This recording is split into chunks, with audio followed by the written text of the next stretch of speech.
¿Tenés audífonos? No, sí, eso tengo que, hay que hacer. Ahorita te lo consigo con Lorenzo.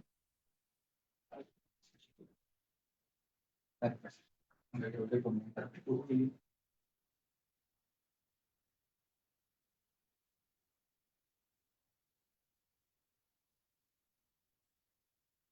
Hola.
Buenos días. Daremos comienzo a la primera plenaria del segundo día de la semana de la carrera de la física. La plenaria se titula Estudiando la interacción cinemática entre protoestrellas masivas y su entorno, con la máster Raquel Noemi Mejía Espinosa. Le doy la palabra. Ok. Bueno, muchas gracias. Muy buenos días a todos. Bueno, como les mencionó su compañero, pues el día de hoy les voy a estar hablando acerca del trabajo que he desarrollado en el posgrado, que básicamente consiste en un estudio cinemático de la formación de estrellas masivas y cómo éstas interaccionan con su medio circundante, ¿ok? Entonces, previo a comenzar, voy a dar una pequeña introducción acerca de formación estelar. Vamos a repasar como los conceptos más claves que tenemos que tener presentes. Y también, pues en específico, vamos a mencionar cuáles son las etapas de la formación estelar que nos interesa, en la cual nosotros podemos aplicar, pues, este tipo de estudios o este tipo de análisis, ¿ok? Bien, hoy en día ya sabemos que la formación estelar, pues, se da en las nubes moleculares, las cuales son las regiones más densas del medio interestelar, que están compuestas principalmente por hidrógeno molecular y polvo.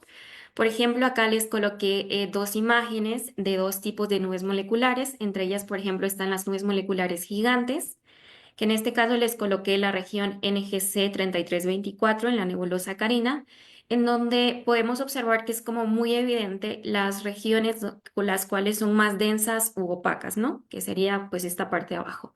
También podemos observar estas estructuras tipo filamentos o pilares que, bueno, se crean a causa de una intensa actividad de formación estelar. Por otro lado, tenemos las nubes oscuras, que suelen ser pues mucho más abundantes que las nubes moleculares gigantes, pero pues su nombre se da porque presentan esta característica donde vamos a ver zonas bastante oscurecidas respecto a zonas mucho más brillantes, dando la apariencia de que en estas zonas pues no hay nada o que está vacío, pero en realidad no es así, sino que hay igual siempre formación estelar, pero pues son regiones muy tensas, ¿ok? Bien, en general, cuando nosotros hablamos de formación estelar, básicamente se tienen que cumplir dos condiciones o tenemos que tener dos ingredientes. Uno de ellos es que se dé la fragmentación de la nube molecular en condensaciones más densas. Aquí es lo que ya lo llamamos como núcleos preestelares. Y posteriormente, que en estas condensaciones se dé inicio al colapso gravitacional, ¿ok?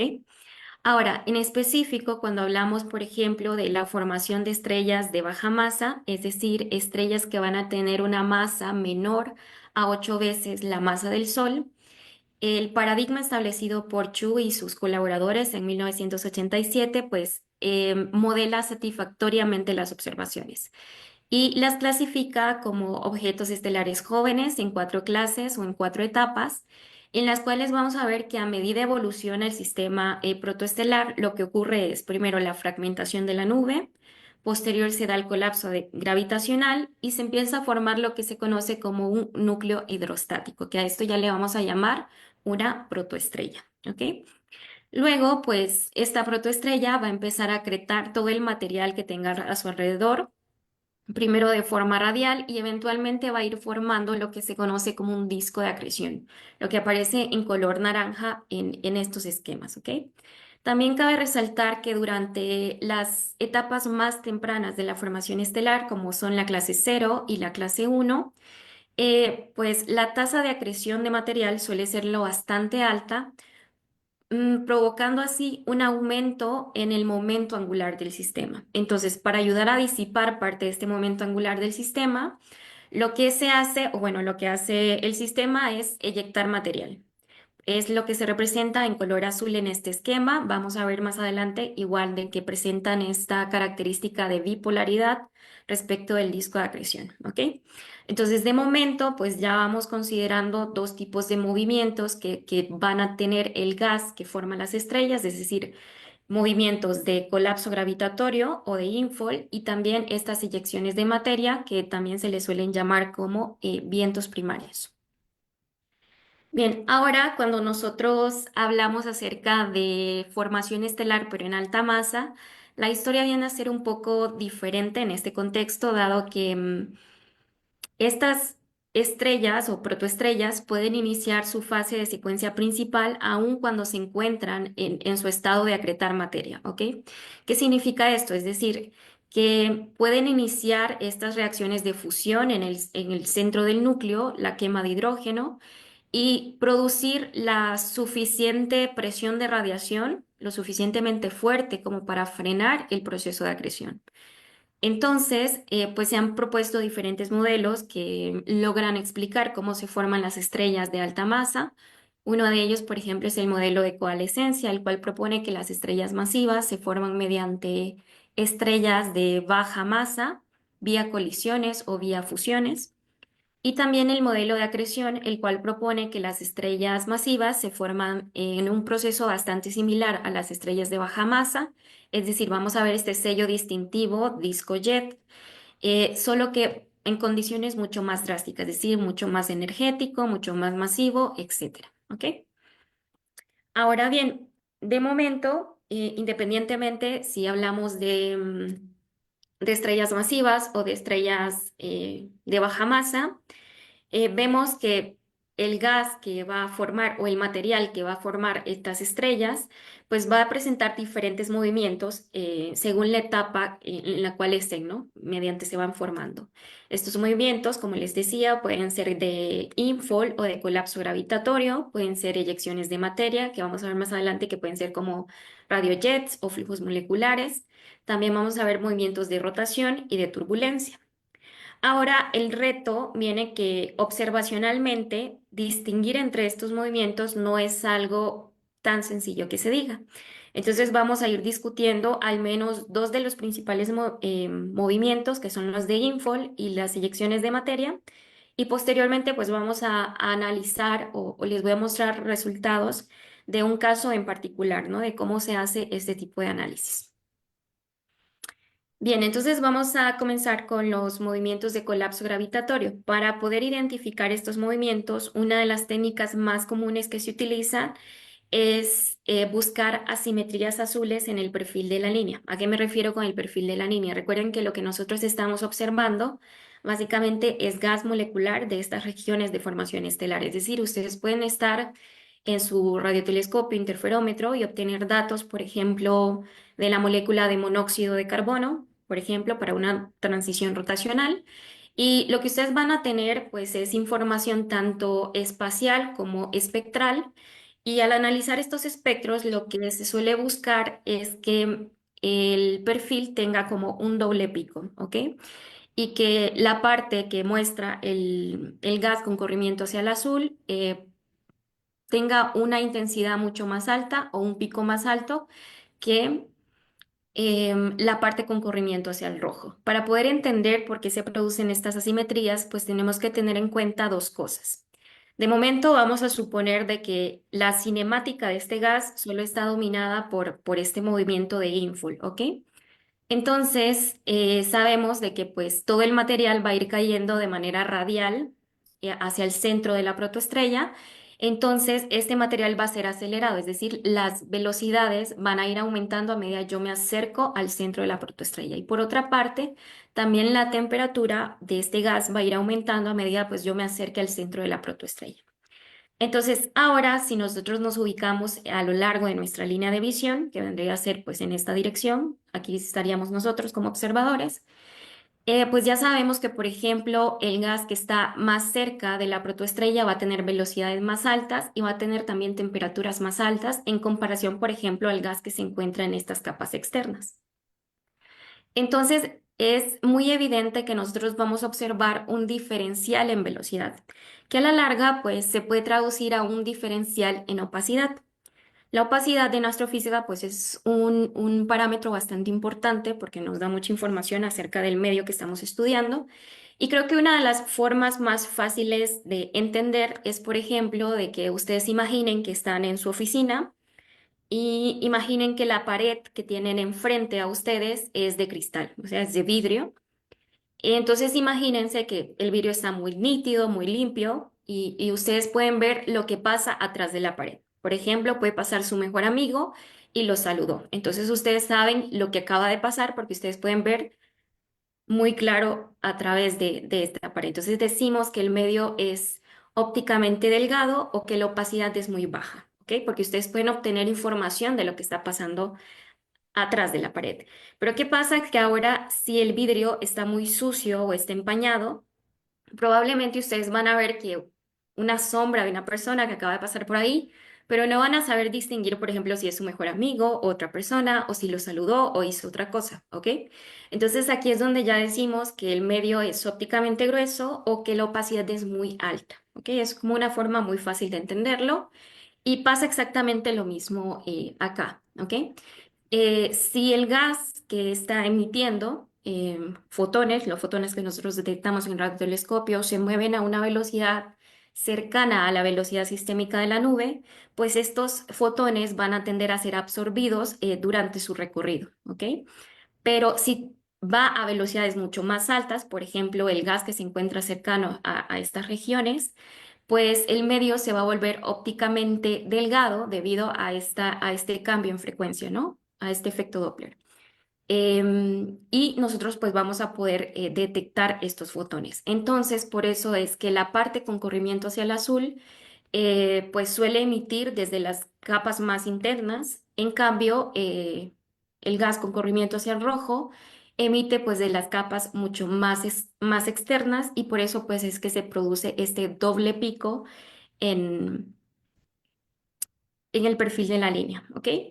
Ahora bien, esta asimetría, asimetría azul no es exclusiva de los movimientos de Infol, porque estos también pueden ser producidos, por ejemplo, por un movimiento de rotación o si tenemos vientos estelares.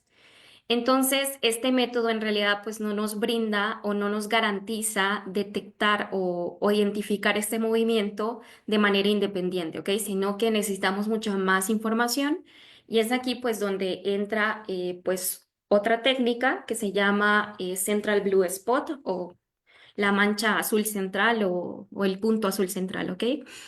En donde lo que se busca pues son dos indicios. El primero de ellos es que lo que se analiza son los mapas de canales simétricos a la velocidad sistémica de la nube. Y lo que se hace es pues obtener estos tipo diagramas en donde se representa la intensidad promediada versus la distancia hasta el centro de la protoestrella, en donde vamos a ver que, por ejemplo, para los canales que tienen gas con corrimiento hacia el azul, vamos a ver un incremento de esta intensidad a medida que se acerca al centro de la protoestrella. Y en cambio, los mapas de canales, bueno, los canales donde tenemos el gas con corrimiento hacia el rojo, esto va a parecer un poco más plano, no va a haber ningún incremento, ¿ok? Entonces, este es el primer indicio que se busca. Luego, lo que se hace, bueno, como consecuencia de esto, se obtiene esta manchita que vamos a ver ahora, que ahora se los explico cómo se saca. Lo que tenemos básicamente es, en esta imagen, es representado los mapas de momento de orden cero y mapas de momento de orden uno, ¿ok? Para que lo entiendan de manera sencilla, creo que esto lo ven en métodos matemáticos, si mal no recuerdo, es básicamente consiste en sacar los momentos de una función, ¿ok? Entonces, la función que nosotros tenemos ahora es intensidad respecto a frecuencia, o bueno, dependiendo de la frecuencia, o también la podemos expresar como intensidad respecto a la velocidad, ¿no?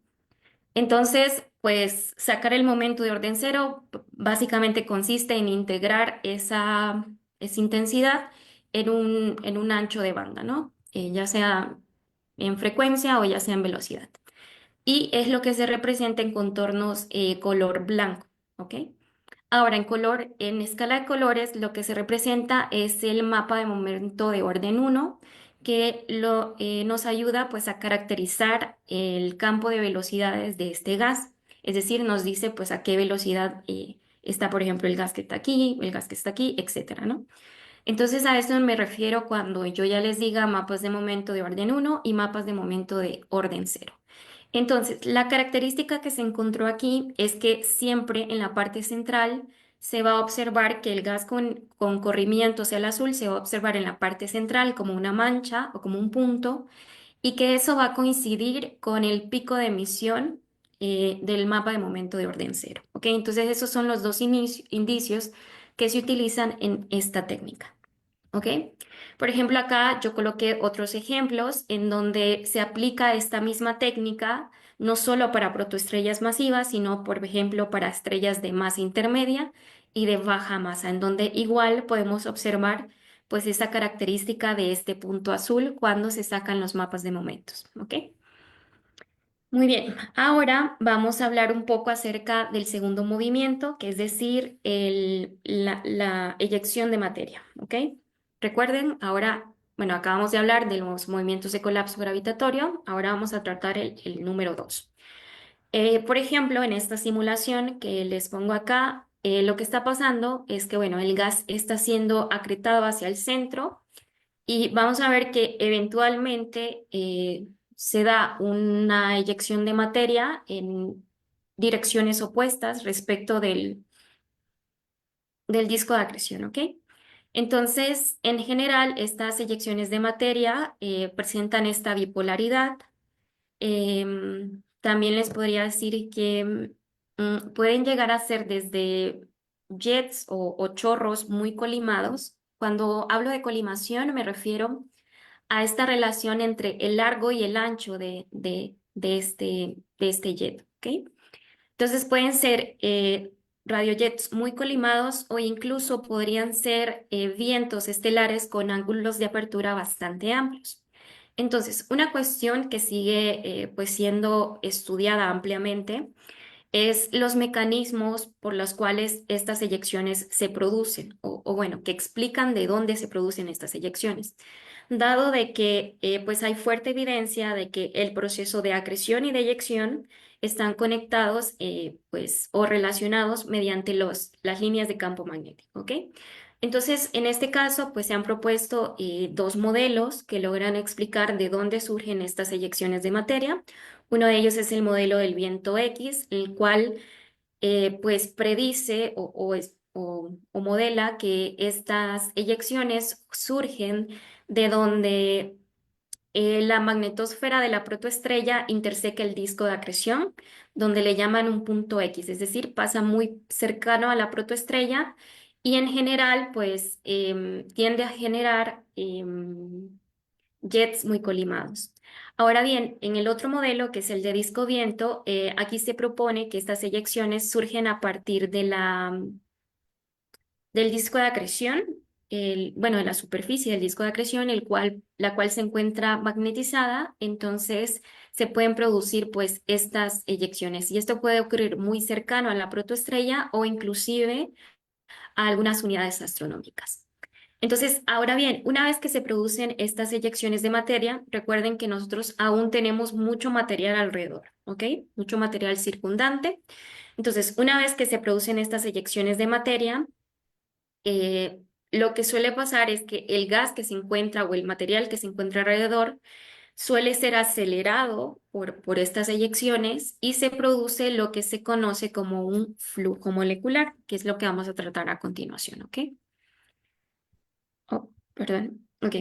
Entonces, aquí ya cambiamos un poco el concepto, pero ya sabemos que está muy relacionado estos jets con estos flujos moleculares. Ambas son eyecciones de materia, solo que se producen de distinta forma, ¿ok? Ahora, respecto a estos flujos moleculares, al menos en protoestrellas de baja masa, estas suelen mostrar diferentes componentes en velocidad. Una de ellas es la velocidad estándar, bueno, la componente de velocidad estándar, em, en la que pues nosotros vamos a observar igual gas con corrimiento hacia el azul, denominado como un lóbulo azul, y el gas con corrimiento hacia el rojo, denominado como el lóbulo rojo. Y en el espectro nosotros lo vamos a ver como un ensanchamiento de la línea espectral, ¿ok? Por ejemplo, acá les coloqué dos ejemplos básicos de outflow bipolares asociados a estrellas de baja masa, en donde podemos ver pues esta característica, ¿no? De que es bipolar, de que... y, mm, y bueno, acá les pongo también algunas características, pues pueden alcanzar, por ejemplo, velocidades entre 10 a 100 kilómetros por segundo. Ahora, la segunda componente es la componente de velocidad extremadamente alta, que también se le denomina como bullets moleculares, como balas moleculares, en el cual, pues, una de las características que presentan es que aparece como emisiones discretas. Por ejemplo, acá les presento pues un mapa, esto igual es de momento, un mapa de momento de orden cero, en donde podemos ver el gas con corrimiento hacia el azul y el gas con corrimiento hacia el rojo. La protoestrella está aquí en la parte central y podemos ver que estas emisiones pues parecen discretas. Por ejemplo, si lo comparamos con el anterior, ustedes podrían ver, por ejemplo, acá que todo parece ser como continuo. En este caso, pues ya no, sino que se ven como clumps o como grumos así, discretos, ¿ok? Otra característica es que también presentan pues esta simetría respecto a la fuente impulsora, es decir, lo que observamos en el azul es lo que también vamos a observar en el rojo, ¿no? Y en el espectro ya no suele aparecer como un ensanchamiento de la línea, sino que suelen aparecer como picos secundarios, ¿ok? Picos de emisión secundarios. Entonces, debido a que ambas componentes pues presentan características cinemáticas muy diferentes, pues se han propuesto modelos que logran explicar cuál sería el origen de estos bullets moleculares. Uno de ellos es el modelo de bullets, el cual sugiere que estos bullets pues surgen directamente desde las inmediaciones de la protoestrella central, ¿ok? Como tipo una bala, literal. Y pues otros modelos proponen, por ejemplo, el de superficies internas de trabajo, propone que estas eyecciones se forman a partir de una variabilidad temporal en el jet que se produjo principalmente. Em, y bueno, de esta forma, por ejemplo, si hay una variación en velocidad, el gas que va más rápido, pues alcanza al gas que va más lento y bueno, se produce lo que se conoce como una superficie de trabajo y se forman este tipo de estructuras. ¿Ok? Ahora bien, como les había comentado, esto es o sea, muy ubicuo en todas, por ejemplo, los sistemas protoestelares de baja masa. Ahora, como les decía, en alta masa, pues las cosas son un poco distintas, ¿no? No siempre, no todo está tan claro, al menos en alta masa, y no todos los sistemas exhiben, por ejemplo, flujos moleculares. Pero ahora vamos a tratar un caso en específico en el cual pues sí exhibe estos flujos moleculares masivos, que es la región HH 8081, que bueno, es una región de formación estelar activa que está localizada a 1400 parsec y pues alberga una protoestrella masiva clase B con alrededor de 20 masas solares. A partir del cual, pues esta protoestrella ha generado o ha eyectado el radiojet más colimado y más largo que se conoce en nuestra galaxia. Bueno, en esta imagen, en contornos blancos, se muestra una parte de este radiojet, pero bueno, en proyección es mucho más largo. Por ejemplo, acá les pongo otra imagen que es, bueno, en emisión centimétrica, observado con el BLA. Y bueno, va desde esta parte, desde el norte hasta los objetos Herbig-Haro del sur, ¿ok? Entonces es bastante grande y colimado. Por otra parte, también esta protoestrella presenta o muestra una estructura tipo disco de alrededor bueno, con un radio de alrededor de 100 unidades astronómicas y con una masa de alrededor de 5 masas solares. Entonces, particularmente, este sistema es muy parecido a los de baja masa. ¿Por qué? Porque nos muestra este sello distintivo de disco y también de la eyección de masa. ¿Ok? Ahora bien, este jet del cual hablamos acá, pues está impulsando un flujo molecular masivo, el cual exhibe diferentes componentes en velocidad, así como lo veíamos antes, ¿no? Que pasa para los de baja masa. Entonces, la componente estándar de velocidad ha sido bastante, o bueno, ha sido ampliamente estudiada con diferentes transiciones rotacionales para la molécula de CO en donde ya vemos que no, bueno, que aparte que ya no son tan parecidos los flujos moleculares en baja masa con los de alta masa, ¿no? Y también, bueno, esta región presenta también una componente de velocidad extremadamente alta, es decir, bullets moleculares, asociados pues a una de estas fuentes milimétricas, MM2, en donde pues el estudio que realizó Chen y colaboradores en 2019 muestra que pues estas balas moleculares tienen temperaturas asociadas muy altas, lo que pues em, sugiere que estas emisiones pues se dan desde las inmediaciones, desde la protoestrella central, ¿ok? Apoyando este modelo de balas. Ahora bien, aquí pues ya les voy a empezar a hablar un poco de lo que hemos hecho en bueno, en mi trabajo respecto a esta región, ¿ok? Entonces, lo que nosotros estamos intentando estudiar aquí es igual estas eyecciones de materia, enfocándonos principalmente en el flujo molecular, con observaciones de la molécula de CO, de monóxido de carbono. Esto es para la transición 2.1 en el cual, pues, bueno, son datos obtenidos con el radiotelescopio Irán de 30 metros ubicado en Pico Veleta y, bueno, de la cual podemos también, pues, obtener tanto la componente de velocidad de alta velocidad, que es lo que se representa en contornos azules y en contornos rojos. Y aparte, pues nosotros logramos identificar 6 emisiones discretas que aparecen, que son las que aparecen aquí en contornos color negro, perdón. 6 emisiones discretas en el sur de la región que parecen tener velocidades extremadamente altas. Entonces, este mapa es una superposición de todos estos mapas de momento de orden cero, donde cada uno pues está integrado en este rango de velocidad, ¿ok?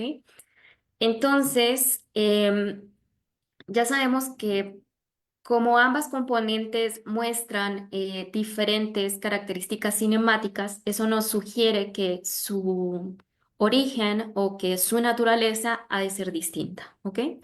Entonces, dado que esto tiene velocidades extremadamente altas, uno podría estar muy tentado a pensar de que probablemente son bullets moleculares, ¿cierto? Asociados a esta protoestrella masiva que se encuentra aquí. Pero resulta que cuando uno ya hace como un análisis mucho más profundo o bueno, inclusive solo con fijarnos o prestar mucha atención a las características que notamos acá, vemos que la cosa no parece tan clara, ¿ok? No parece que sean exactamente bullets moleculares. Porque, por ejemplo, en primera vemos que son emisiones muy extendidas y les había mencionado anteriormente que los bullets moleculares suelen ser emisiones discretas muy compactas, ¿ok? Entonces, en primera son emisiones muy extendidas, en segunda solo se observan con corrimiento hacia el rojo, es decir, en la parte sur de la región, pero no tengo nada en la parte de norte de la región donde se presenta el gas con corrimiento hacia el azul. Por otra parte, no todas están alineadas, por ejemplo, al jet protoestelar, solo, por ejemplo, la C y la B están alineadas, donde este eje está representado por esta línea punteada. Pero, por ejemplo, F, J e I no están alineados. Tampoco podríamos decir que son altamente colimados, por lo mismo que les decía que son muy extendidas, entonces tienen bajos factores de colimación. Entonces vemos que algunas características de bullets moleculares sí las cumple, como por ejemplo ser emisiones discretas y aparecer como picos de emisión secundarios, pero otras ya nos dice que a lo mejor pues son otro tipo de cosas. Entonces aquí es donde ya nos preguntamos cuál es la naturaleza de estas fuentes EHB, que en este caso son Extremely High Velocity, ¿ok?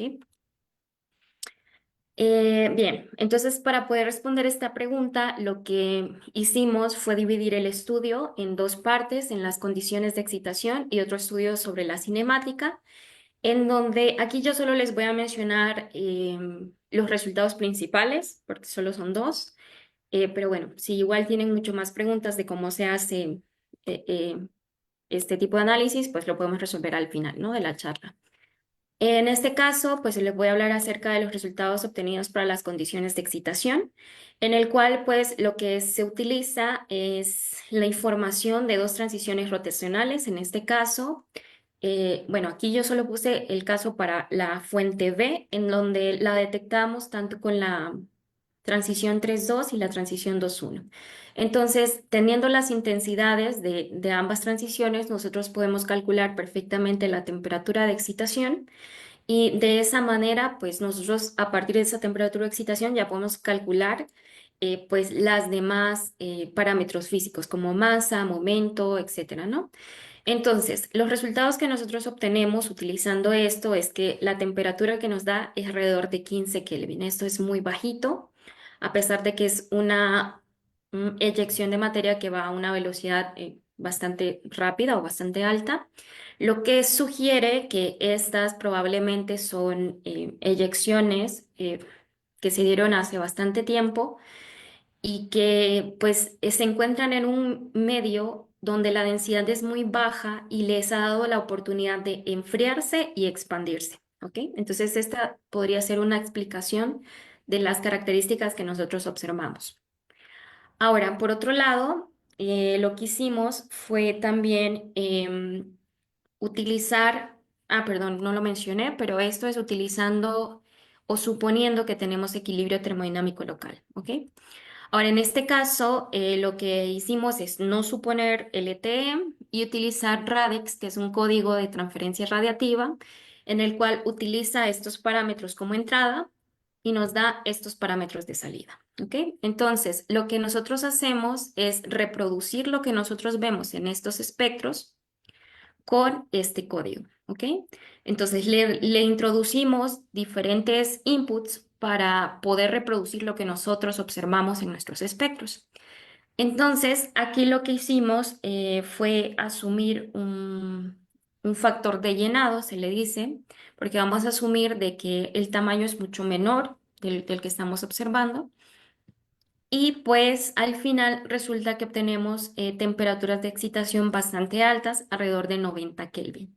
Lo que podría sugerir de que bueno, en primera, que estas eyecciones tienen subestructura y en segunda, que potencialmente han sido pues eyectadas de otros objetos estelares jóvenes que todavía no se han detectado en esta región. Ok, entonces esta es como otra posibilidad que podría explicar pues los resultados que nosotros obtenemos. Ahora, a partir del análisis cinemático, recuerdan que les había dicho que dividimos el estudio en dos partes, pues aquí solo presento el de B, pero esto pasa exclusivamente para B y para J, en donde a partir de los diagramas posición-velocidad, nosotros podemos observar este tipo de características que es como una firma que presentan los flujos moleculares, o sea, este ensanchamiento que aparece de esta manera aquí, ¿no? Entonces, logramos identificar pues de que estas también tienen un outflow estándar, entonces que probablemente sí apoye esta teoría de que potencialmente son eyecciones desde otros sistemas protoestelares que también se encuentran en esta región. Ahora bien, em, eso es hasta el momento lo que tenemos en los resultados, pero bueno, tampoco son tan conclusivos hasta el momento porque hay otras opciones que podríamos considerar, es decir, otros escenarios mucho más complejos, como por ejemplo de que se trate de un, un, un jet, bueno, sí, un flujo molecular producido por una variabilidad también en la dirección angular y también una variación en velocidad y tiempo, ¿no? Y que pueda lograr pues explicar, por ejemplo, que todas no estén alineadas con el eje protoestelar, ¿ok? Entonces, por ejemplo, este tipo de escenarios se ven en otros sistemas protoestelares de alta masa, por lo que se exhiben aquí, en donde vemos que hay un cambio de dirección en en cuanto se producen estas eyecciones. Ok, otro escenario que también podríamos considerar es que estas eyecciones sean como resultado de un outflow explosivo, que, bueno, se han observado también en regiones de formación estelar de alta masa como Orión o como G589, en el cual, pues, se generan estos tipos, bueno, estos outflow explosivos sugieren que se generan a partir de colisiones o de fusiones de estrellas de menor masa. Entonces, podríamos considerar que algún evento parecido a esto ocurrió en esta región y que así se produjeron estas eyecciones, ¿ok? Pero bueno, todavía esto está como por explorarse.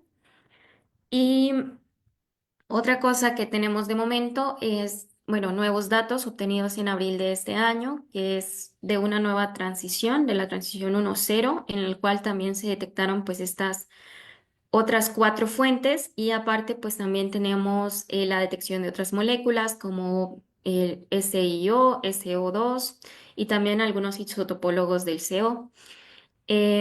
Bueno, con esta información ya nosotros podemos restringir aún más los parámetros físicos y así pues ya dar un argumento mucho más de peso acerca de cuál es la naturaleza de estas fuentes, ¿ok? Ahora bien, la parte central de lo que yo les quiero explicar es que en este tipo de estudios lo que intentamos hacer es como primero estudiar pues cada movimiento aparte, ¿no? Primero los movimientos de infall y después los movimientos de outflow, que como vemos puede tener muchas componentes que podemos estudiar y podemos sacar muchísima información, ¿ok? Entonces, pero ahora lo que nosotros queremos hacer es estudiar cómo se relaciona tanto este proceso o los movimientos de infall con los movimientos de outflow, es decir, como estudiar la historia completa de todo lo que va cayendo hacia el centro de la protoestrella y todo lo que es expulsado. Entonces, lo que se pretende hacer, bueno, digo se pretende porque todavía está bueno, es un trabajo en progreso de momento, pues es estudiar estas regiones de formación estelar, específicamente aquellas que muestran estas firmas de outflow disco jet, ¿ok? Que son muy parecidas a los sistemas de baja masa. Entonces, de momento, estamos trabajando con este caso de la región HH8081 como un caso inicial, en donde pues ahora tenemos muy avanzado esta parte del estudio de los movimientos de los outflows y vamos a estudiar los movimientos de los infall utilizando esta técnica del Central Blue Spot con pues observaciones bueno, que ya se sometieron a una propuesta de observación en ALMA, donde ocupamos como mm, datos con una mayor resolución angular, ¿ok? Entonces aquí donde ya necesitamos utilizar interferómetros. Entonces, básicamente esta es la idea principal de lo que trata en sí el estudio, ¿no? Y pues posteriormente lo que se quiere hacer es pues extender esta metodología o extender ese tipo de estudios a otras regiones de formación estelar masiva, como por ejemplo Cefeo, W75N y G2650, que son pues potenciales sistemas a estudiar con este estudio. ¿Ok? Entonces, ahora les voy a presentar un pequeño resumen de lo que hablamos. Bueno, en resumen, específicamente ahora estamos estudiando la región HH8081, en el cual, pues, estudiando los movimientos de outflows, identificamos 6 emisiones discretas que presentan características bastante peculiares que nos hacen pensar que probablemente sean bullets moleculares, pero quizás no como generalmente se conocen. Entonces, se hizo un estudio tanto de condiciones de excitación como cinemático, en el cual podemos tener varias opciones que expliquen las características de estas fuentes. Por ejemplo, asumiendo LTE, podrían ser eyecciones fósiles que vienen desde la protoestrella central y que están en una región con menor densidad y que les da este tiempo o este chance como de expandirse y de enfriarse. Ahora, considerando que no hay equilibrio termodinámico y también considerando que tenemos un factor de llenado, pues vemos que estas estructuras podrían tener también subestructuras y que potencialmente hayan sido eyectados por otros sistemas protoestelares que se encuentren en esta región. Ahora, con estos nuevos datos que nosotros tenemos del Irán, pues ya podemos restringir un poco cuál de las dos opciones, pues es lo que realmente está pasando, ¿no? Y para poder explorar, pues otros escenarios como la creación episódica o los outflows explosivos, pues necesitamos obtener datos interferométricos con una mayor resolución angular, ¿ok? Y solo para terminar y para pues recordarles como en sí de qué consiste este estudio, pues es básicamente incluir o estudiar de manera general los movimientos de infall y los movimientos de outflow en sistemas de formación estelar masiva que nos ayude a entender cómo es el proceso en sí de la formación estelar de las estrellas masivas, ¿ok? Entonces, bueno, con esto termino la charla. Gracias por su atención. No sé si tendrán como preguntas, comentarios.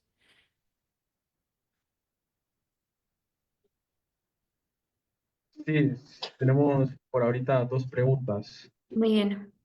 Para una protoestrella de baja masa y en el contexto de bullets moleculares, usted Ujú. habló de un modelo propuesto que explica el fenómeno de los bullets moleculares. ¿Podría hablar un poco más de ese modelo, por favor? Sí, con todo. Vamos a buscarlo.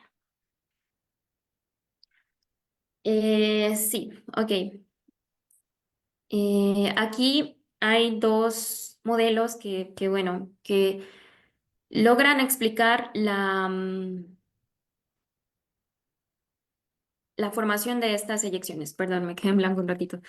Em, Bien, entonces uno de ellos es el modelo de bullets, que básicamente lo que ellos proponen es que esto surge como tipo una bala desde las inmediaciones de la protoestrella central. ¿A qué me refiero con esto? Por ejemplo, puede haber como alguna irregularidad en el proceso de acreción que pues en ese momento haga que se produzcan este tipo de eyecciones, ¿verdad? En ambas direcciones. Ahora, otra opción o otro modelo es el que les decía del modelo de superficies internas de trabajo, en el cual pues estamos hablando de que primero tenemos la eyección de materia como un jet, ¿no? Entonces, este jet puede presentar variabilidad temporal en su velocidad, o sea, la velocidad va a ir variando respecto del tiempo. Entonces, va a haber gas que, por ejemplo, va a haber expulsado a alta velocidad y, por ejemplo, va a haber gas que haya expulsado a una menor velocidad. Entonces, cuando el gas que expulsa a una mayor velocidad alcanza este gas que está a menor velocidad, lo que se genera es tipo una superficie de trabajo en este sentido, o sea, hacia los lados, y hace de que se formen estas estructuras tipo balas, ¿ok? Entonces, bueno, no sé si queda un poco más claro o bueno, ¿tenés alguna pregunta más en concreto respecto a esto? Sí quedó más claro. Ok, Eh, muy bien. Pregunta sería, ¿cómo comienza uno a proponer un modelo que explique un fenómeno como los bullets moleculares? Ok. Mm, ¿Cómo comienza? Bueno, yo creo que aquí es,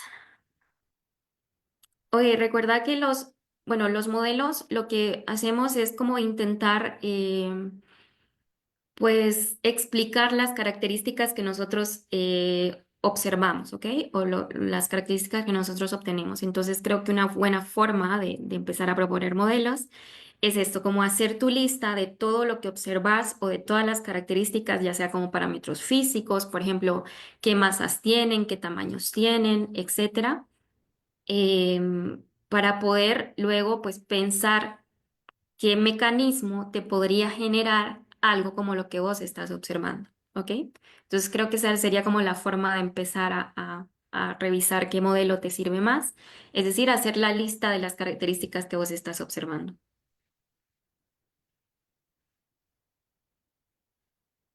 ¿Tenemos alguna otra pregunta? Muy bien. Bueno, buenas, te escuchaba. Hola, mi pregunta es, mencionaste en un momento eyección de masa, ¿verdad? Por una eyección de masa, de mucha masa, ¿verdad? Y que eso provocaba generaba un campo magnético y realmente quisiera saber cómo funciona este proceso. Ah, ok, muy bien. Sí, en este caso, bueno, a lo que hice referencia es que el proceso tanto de acreción como eyección de materia, pues existe fuerte evidencia de que está relacionada con las líneas del campo magnético, ¿ok? Entonces, estos dos modelos que se explican con esta imagen que yo les presento acá, pues lo que nos explica es de dónde surgen estas eyecciones, ¿ok? Entonces, en este caso nosotros tenemos esta protoestrella que se está formando. Recuerden que lo que está haciendo es acretar materia a través del disco de acreción, es decir, el flujo de acreción va en este sentido. Y pues a su vez esta protoestrella va a generar pues su campo magnético, ¿no? Como por ejemplo la magnetosfera estelar, cuando ya son estrellas formadas por completo. Lo mismo ocurre cuando son protoestrellas, ¿ok? Vamos a tener una magnetosfera protoestelar. Entonces, la manera en que el flujo va, bueno, el flujo de acreción va en esta dirección. La eyección de materia se puede dar según estos dos modelos, en dos puntos. El primero puede ser en el punto que se le llama el punto X, en donde la magnetosfera protoestelar interseca el disco de acreción y se producen estas eyecciones, tanto hacia arriba como hacia abajo, ¿ok? Ahora bien, el otro modelo propone de que estas eyecciones no necesariamente van a surgir hasta que el flujo llegue hasta este punto, sino que pueden surgir desde cualquier punto sobre la superficie del disco de acreción, dado que la superficie se encuentra magnetizada, ¿ok? Entonces, esta eyección puede ocurrir ya sea muy cercano a la protoestrella o inclusive pues algunas unidades astronómicas. Entonces, a esto me refiero de que bueno, que hay fuerte evidencia de que está relacionado con las líneas de campo magnético, estas eyecciones. ¿Sí queda un poco más claro o todavía no? Sí, muchas gracias. Muy bien. Buenos días. Yo Buenos días. también bueno, entendí que también se hace un análisis espectroscópico, ¿verdad? Ujú. Sí. Me gustaría saber qué tanto forma parte del trabajo completo, ¿no? Del modelo ese análisis y qué herramientas utilizan para hacerlo. Por ejemplo, si utilizan algún código en específico. Ok. Muy bien. Bueno, creo que esta parte bueno, te voy a enfocar de momento en esta parte de estudiar las eyecciones de materia, ¿no? Porque es lo que tengo aquí a mano. Lo que nosotros sí hacemos es un análisis espectral, es decir, lo que vamos a hacer es revisar los perfiles de línea. En este caso, estas líneas son de la molécula de CO, por ejemplo, para la transición 2,1 y este para la transición 3,2. Estas son transiciones rotacionales, ¿ok? Entonces, lo que hacemos en este caso, estos son los espectros de esta eyección que nosotros nombramos como B, ¿ok? Entonces, el hacer el análisis espectral nos ayuda un montón porque lo que hacemos acá es hacer un ajuste gaussiano que luego nos permite, o bueno, los resultados de este ajuste gaussiano los utilizamos para estimar parámetros físicos, ¿ok? Uno de ellos es la temperatura de excitación, para las cuales solo necesitamos, pues, cuánto vale este pico de emisión para cada una de las transiciones. Entonces, podemos obtener distintos parámetros físicos. Luego, a partir de la temperatura de excitación, sacamos masa, momento, tiempo dinámico, etcétera. Entonces, es bastante útil hacer pues esta parte del análisis de condiciones de excitación que involucran pues revisar muy bien los espectros. Ahora bien, esto lo hacemos porque estas son observaciones de un radiotelescopio de antena única, ¿ok? Ya cuando tenemos datos interferométricos, la historia cambia un poquito, no nos fijamos tanto en los espectros, sino que en los mapas, ¿no? Pero en este caso, pues sí nos es muy útil hacer esto. Y de momento, diría que si utilizamos algún código, pues no, o sea, ha sido muy sencillo en esta parte porque solo son códigos en Python, así que no, o sea, no ocupamos algo más, no sé, más avanzado, creo yo, de momento. ¿Eso contesta tu pregunta? Sí, muchas gracias. Muy bien. Bueno, muchas gracias, Master Mejía, por su tiempo y su valiosa presencia aquí en la Semana de la Carrera. Eh, bueno, yo creo que eso sería todo en cuanto a las preguntas.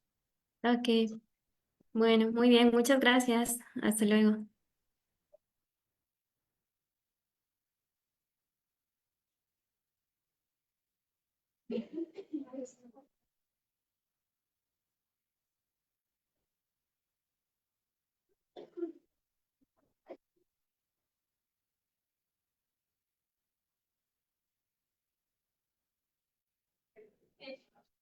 Sí.